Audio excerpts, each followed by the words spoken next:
Well, Bill, you work quite a bit. So now I guess you're taking a break, it looks like. So what do you do when you're not working? Whatever occurs to me that day. I have a really good time not working. It's a lot of work to act.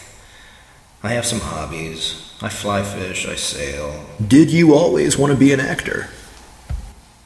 No more than I wanted to be a cowboy, fireman, cop, diplomat, statesman, artist, whatever.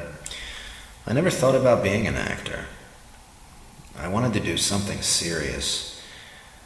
I used to think a lot about religion. I read a lot. I loved the woods. I would love to have lived out in the wilderness and been a ranger or parks department guy or a farmer. Until I was 16, I was very chubby and a terrible athlete. My grades were shit. I didn't have many friends. I had real trouble adjusting. And one day a teacher named Hugh Fortmiller walked up to me and said, "How would you like to try out for the school play?" I didn't know him from Adam. He was just trying to help a kid. I was 14. I was nervous. I said, "Okay." Then I got this part, and I did it. I was playing a boy.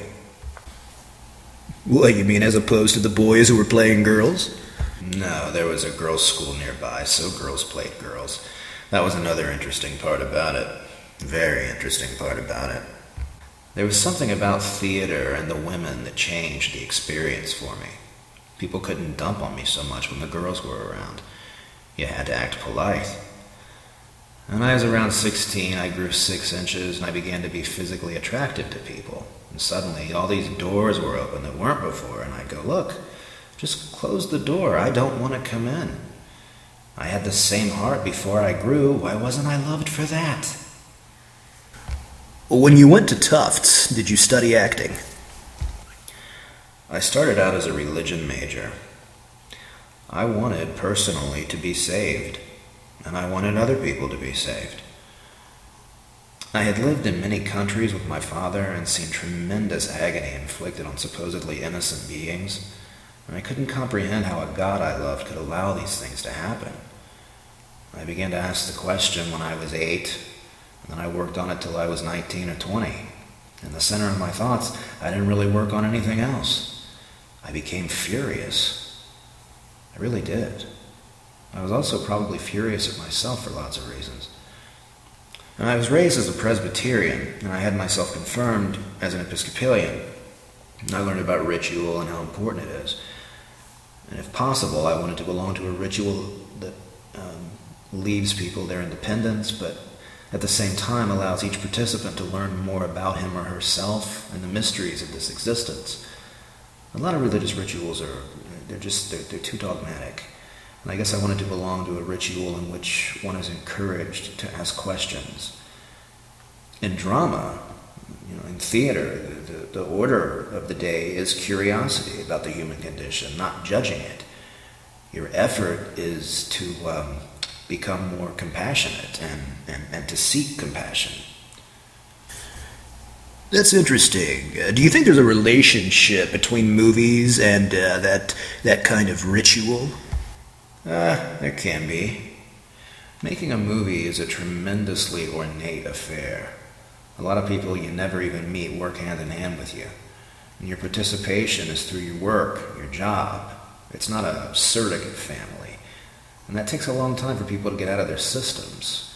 They're trying to assuage their personal fears of loneliness or separation through a communal act. Where does the satisfaction come from in making a movie? Acting. Acting is not different when you're on stage or on a film screen. Ultimately, it comes down to this phrase right here. I'll tell you what it is. It's very important. Trying to find the truth. In acting, I have an opportunity to ask a question other situations don't afford me. Someone else could satisfy himself being a taxi driver or a philosopher. Acting is just my form. That's the way I ask. I could go on forever about the things I enjoy about acting. I really could. I get to giggle sometimes if I'm standing off stage just before an entrance and I'm wearing tights. I think, what the fuck am I doing here? This is hilarious. I have skinny legs. Why am I about to walk out in front of these people wearing tights? I enjoy other actors. I especially enjoy not having an excuse to look away from somebody else's eyes or listen hard. I love that. I love the fact that our usual avoidance systems are set aside and I can just saturate myself and look at another human being. When you got out of college, did you set out to be an actor? I thought I wasn't an actor. I knew I didn't have the technique. I didn't know what technique was. It was just this big word. I could walk out on stage in one act as one character and have a totally different character the next act. And I was having a ball, but there was no consistency. So I thought, if I'm going to think about this seriously, I have to have a specific idea of what acting is. Did you set your sights on Juilliard? As it happened, I would never have gotten into any other school. I was taking my senior year of college in London. I didn't have enough time or money to get back to America to audition for schools, which meant I'd have to wait an entire year, go back to the States, dick around, wait for auditions, take my chances. And I was beginning to entertain the idea of going to an English school when a very dear sweet boy in my class at Middlesex was killed. And I was on the next plane home for the funeral. I had to stay in the States for 5 days because of my plane ticket, so I just called schools. Just called, school after school, and nobody would give me an audition in that short time except Juilliard.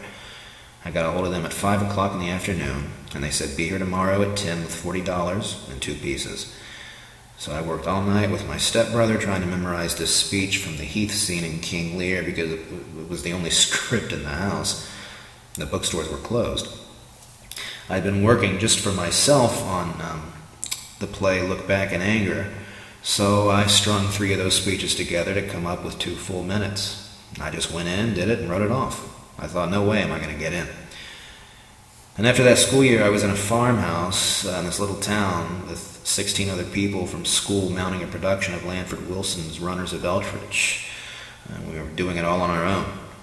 I was sitting at the breakfast table one day, and there was a message that I got into Juilliard. And I asked Mary Beth, and we were married then, I asked her how she felt about that. She wanted to start looking for work in the States, so we went back to New York. And those were lean years. How did you get to Circle Rep? After Juilliard, I went to the Ashland Shakespeare Festival to play Edmund in Long Day's Journey into Night. Now, I don't think I've acted well but a few times in my life. In my own opinion, I don't think I've acted really well in a film yet.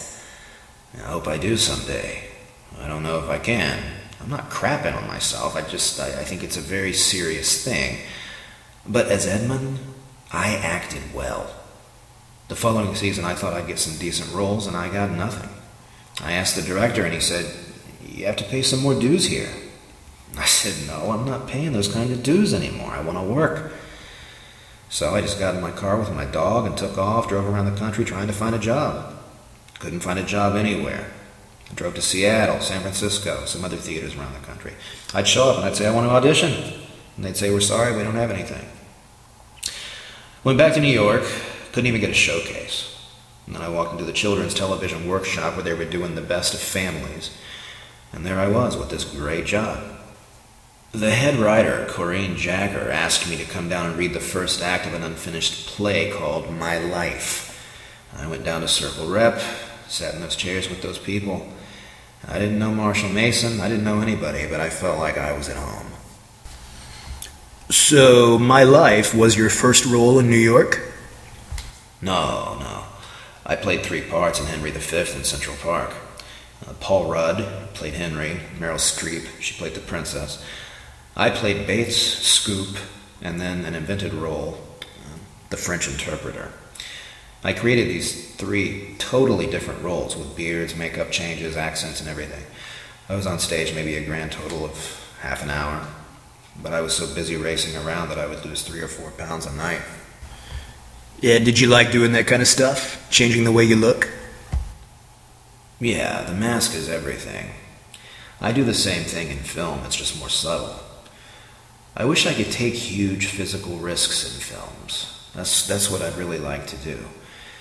Kiss of the Spider-Woman is about as extensive as I've been allowed to do in movies. I wanted to do twice as much in Spider-Woman. I wanted him to start out almost as a harpy, like a Medusa, and then become a true queen. I had a whole physical idea in my mind, but I wasn't allowed to do it as flagrantly as I would have liked.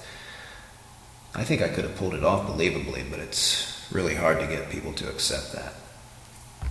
You have an unusual voice. You don't seem to have to do much to get a lot of volume and resonance.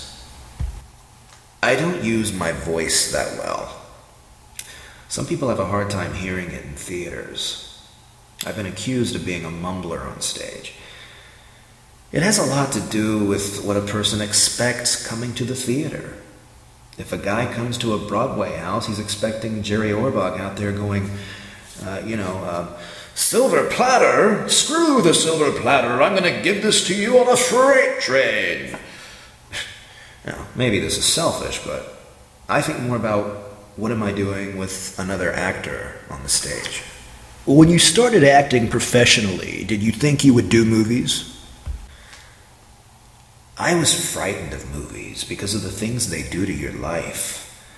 I don't like people peering at me and prying into my life, so I turned them down for a long time. And I was enjoying myself immensely at Circle. I couldn't have been in a better position. I was a member of a wonderful company, working on a wonderful play, and doing so many other wonderful plays in a wonderful atmosphere. And someone offered me $10,000 if I wouldn't accept a job from someone else for 6 months, and I turned it down. I knew I wasn't going to accept a job from anybody else anyway. And then I read Altered States, and that was it. I knew I couldn't turn that one down. Are there actors you've looked to as role models or inspiration? It's hard to talk about contemporaries. Meryl did one of the most incredible character jobs I've ever seen in Out of Africa. It was a remarkable, ephemeral, honest job of physical characterization. There was real blood in those very fine capillaries. Olivier had the mask for the better part of his career, as did Spencer Tracy, but the use of the mask there is so different. You could say that, I guess maybe one suited his mask to the piece and the other vice versa. The best performance I ever saw was Paul Scofield in a piece by Pirandello, where it was as if his thoughts came out of his body. I was just sitting there and I started to tremble. I couldn't believe what I was watching.